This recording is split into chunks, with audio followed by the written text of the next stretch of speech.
Hi y'all, we're back in the Mace family kitchen. So today I got a request for chicken and dumplings. It's a fairly basic soup. What we're going to do is we're going to sear off the chicken.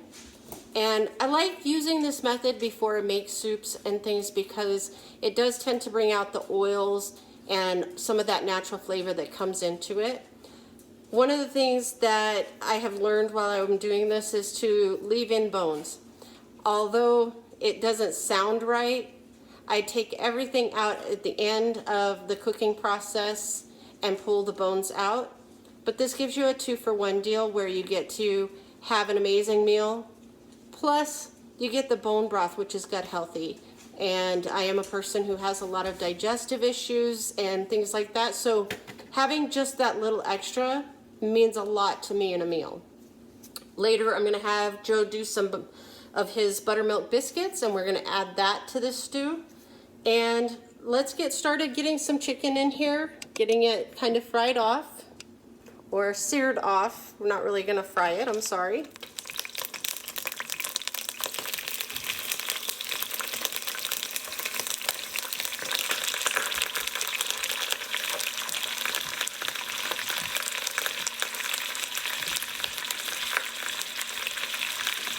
So for all of you out there, one of the things that ends up happening between Joe and I is taking turns to ovens and for time to do different things. So I've had this pan on for a little bit. That's why that happened.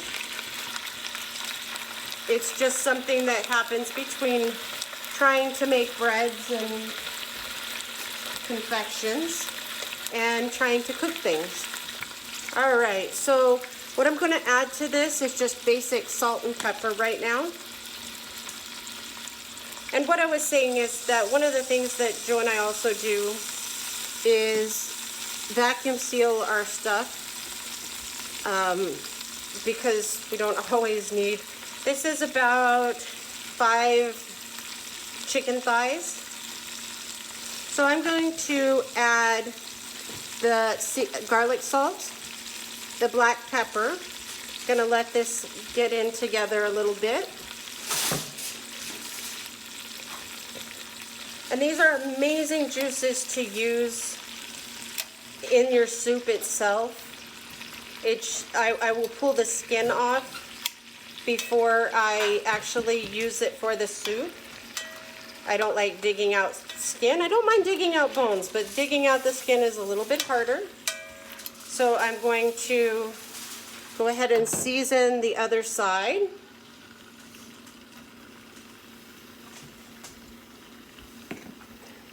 And always watch, especially with products like garlic salts. They're great products. They're easy to use. They usually come with things like parsley and stuff in them. The only downside to it is sometimes, and I haven't found it in every circumstance, but in a few circumstances I found that I'll buy a bottle of something and it will be almost too salty. Everything will get an incredibly salty taste. So you have to remember when you're using these products to make sure that you kind of go down a little bit in your usage. So we're going to go ahead and let the chicken finish searing off, and we'll be right back with you to start adding other ingredients. So just a side note here, I was sitting here working on the chicken, and one of the things that I really wanted to express, this is not cooked, so don't let family come in and take a bite. I've had my son do that to me a couple times where he's like, oh yeah, don't do it, it's bad. I went ahead and pulled the skin off and just let it continue cooking for a short time.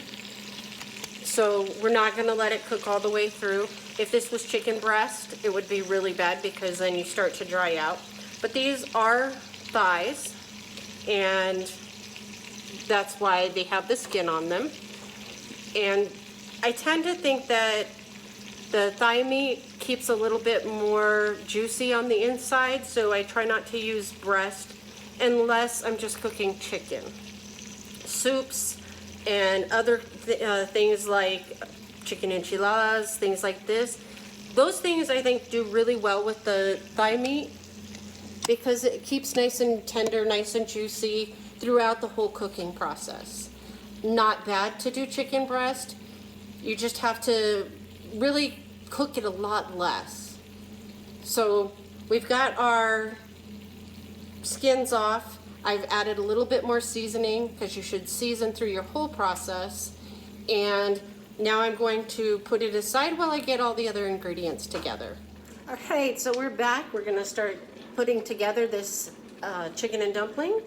I'm going to add the onions to the chicken, as well as a tablespoon of garlic. And we're just gonna let that start sauteing down. And we're just gonna push this around just a little bit. Try and make sure those onions get to the bottom. You always have the option to take the bones out, you know, just rip them out as soon as you're done with getting them simmered down a little bit. Always your option to pull them out while you're, instead of leaving them in while you're cooking. Me, I do enjoy the bone broth kind of thing.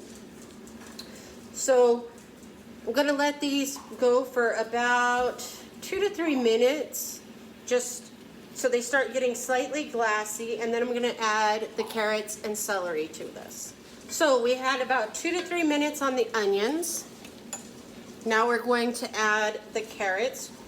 So we're gonna put about roughly 5 minutes on them just to give them a little bit of extra time since they are such a hard veg. So now we have a little bit of transparency going through the onion, and I'm going to add the celery with the tops. As I said to you before, that has so much flavor in it, and you'll love yourself so much for adding it to the mix here. So we're going to give this all time, but before we kind of walk away for our 5 minutes, I'm going to add 4 tablespoons of butter. Yes, everything is better with butter.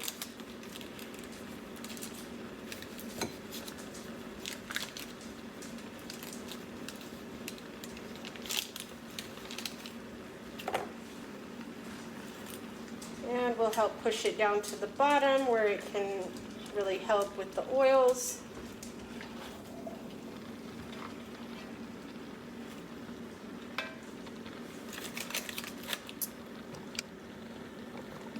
So right now we have all our veg in. We have our chicken, which we basically just seared off a little bit, simmered, getting it slightly cooked and letting some of the oils from the fat and the chicken and the bone just kind of render down a little bit. We're going to let these veg get a little bit soft by just letting them heat up in the pan. I'm going to put the top on it so that we can keep some of that steam in, kind of get it going for us. And then we'll be back to finish it up. All right, so we're back. We've given our 5 minutes to kind of let everything get in here. I'm going to just push a little well aside here so that I can put 2 cans of cream of chicken soup. Now, traditionally and oftentimes this is made with milks and flours, which is awesome if you want to use it. I myself feel a little quirky about a lot of things, but I don't know, there's something about putting milks and creams and things inside something that's going to cook for a long period of time, or even sit for a short period of time but on a higher heat. It makes me feel a little awkward. And I'm not necessarily hating cream of chicken soup. I do love it for a lot of things. Okay. All right. So, as I said before in my other video, I do always add a little bit of garlic and onion powder, even though I have the real thing in the dish.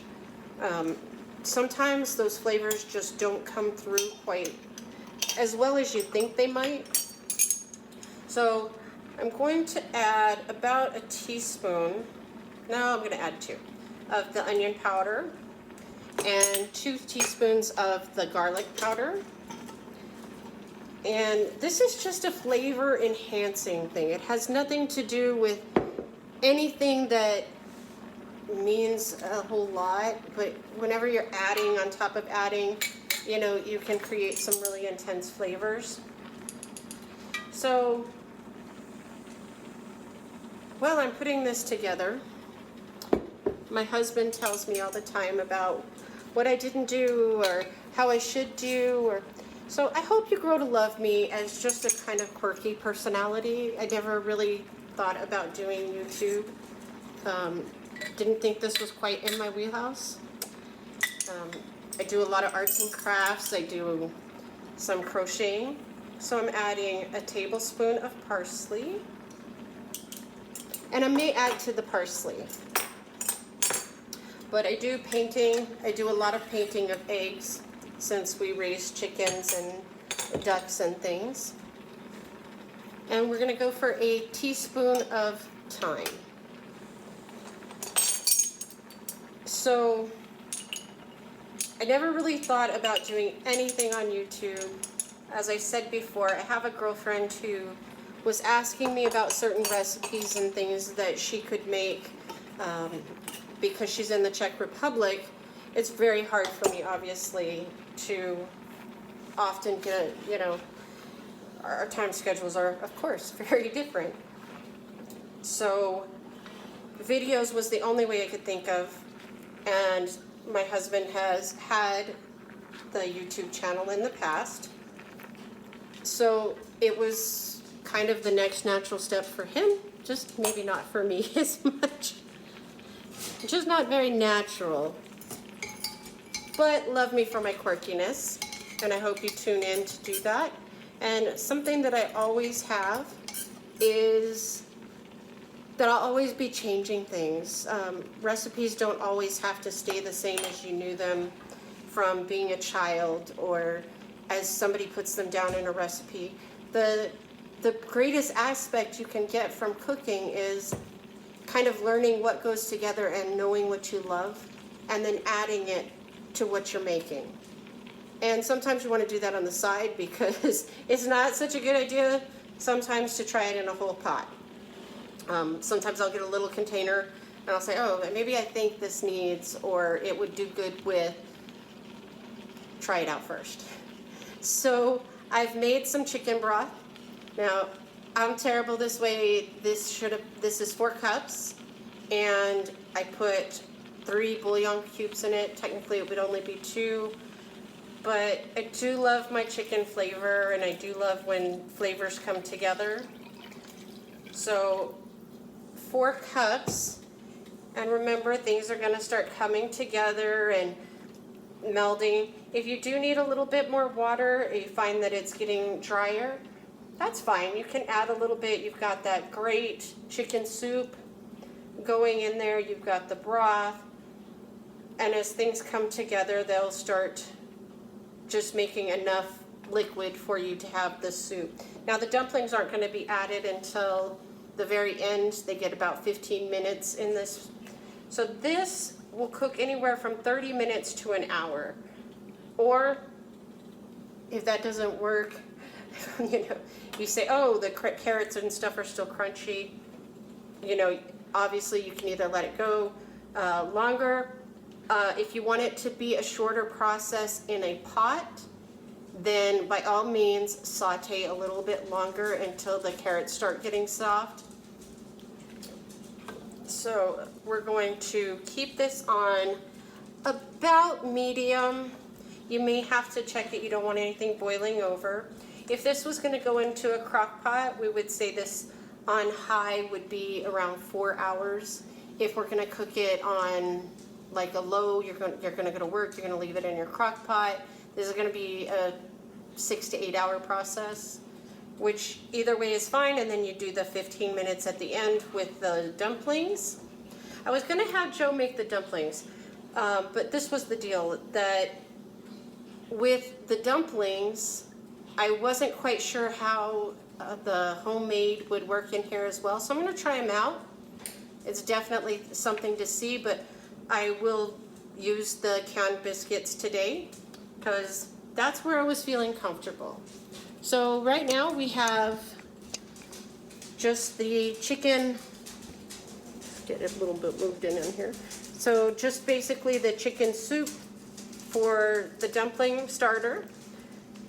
We're gonna walk away, and then in about 30 minutes to an hour we will check it. I'll probably come in about 30 minutes and check it out and see how it's doing and see if everything's kind of getting together, taste it. At that point I know my chicken should be done because the chicken has been seared off, it's been in the pot. I don't worry about giving myself anything terrible. So we will be back in about 30 minutes to an hour. All right, so we're back. We're gonna finish up the last portion of the soup, which is to put the dumplings in. So these are canned biscuits.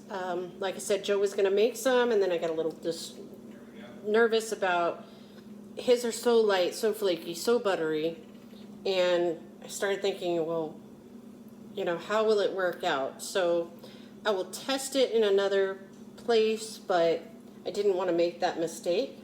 So this is still about a little up over, or a little under medium. And I'm adding the dumplings. So these will sit in for 15 minutes. And then everything will be ready for dinner. So basically I'm just cutting these in half. This one got away from me. I cut it a little bit more than I wanted to.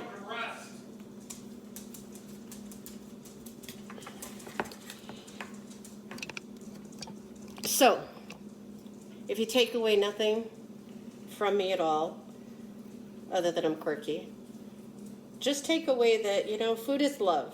And if you have time to make it for yourself, for your loved ones, you have time to share it. You know, every time you cook with love and respect for what you're cooking, it means something very special, and it'll mean something very special to somebody else. I may be weird and quirky and funny about things, but this is something that I love to do and pass to my friends. You know, especially right now, you know, COVID is a good time or a good place to start doing things that you haven't tried before, doing things, you know, in the kitchen, doing things.